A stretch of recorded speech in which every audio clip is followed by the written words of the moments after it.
like and share. Episode 12, Saint Dioscorus. Once upon a time, there lived a brave and righteous man named Saint Dioscorus. He was a faithful defender of the Orthodox faith and served as the 25th Pope of Alexandria. On this special day, many years ago in the year 451 AD, Saint Dioscorus departed from this world after a valiant fight for what he believed in. It all started when he was summoned to the Council of Chalcedon by Emperor Marcianus. A great assembly of 630 bishops gathered there, and Saint Dioscorus wondered why such a large gathering was necessary. He soon learned that the emperor had commanded their presence. Undeterred, Saint Dioscorus declared that he would speak the truth if the assembly was convened by the command of our Lord Jesus Christ. However, if it was by the emperor's command, he would let the emperor manage the assembly as he pleased. When Saint Dioscorus heard that Archbishop Leo of Rome was teaching that Christ had two natures and two wills after the union, he took it upon himself to refute this new belief. He proclaimed that our Lord Jesus Christ is one, who performed miracles as both man and God.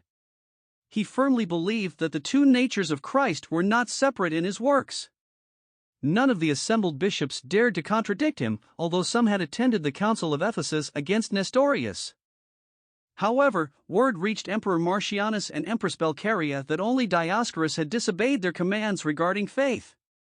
They became angry and subjected Saint Dioscorus to physical punishment. Despite their cruelty, he remained steadfast in his orthodox belief. The emperor and empress were further enraged, and the empress even ordered him to be struck on the mouth and have his beard hair plucked out. Saint Dioscorus bravely endured this suffering and sent the hair and teeth that were knocked out to Alexandria as a testament to his unwavering faith. In fear of facing the same fate as Saint Dioscorus, the other bishops eventually signed a document stating that Christ had two distinct and separate natures. However, Saint Dioscorus, knowing their betrayal, pretended to want to sign it too. But when he read the document, he wrote at the bottom that he excommunicated everyone who had signed it and deviated from the Orthodox faith.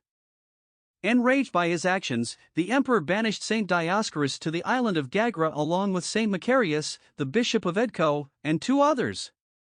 The Council of Chalcedon continued without them. When they arrived on the island, the local bishop, who held different beliefs, treated Saint Dioscorus with contempt. However, God bestowed upon Saint Dioscorus the power to perform great signs and wonders, earning the respect and reverence of all. Even on the island, God honored his chosen one.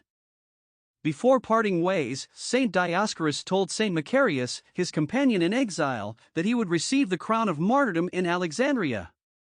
True to his words, Saint Macarius was later martyred in Alexandria, while Saint Dioscorus prepared himself for the end of his own journey.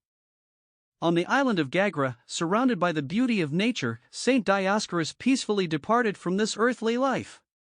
His body was laid to rest on the island where he had shown his unwavering faith. Although he was gone, his legacy lived on, inspiring many to remain strong in their beliefs and fight for what they hold dear.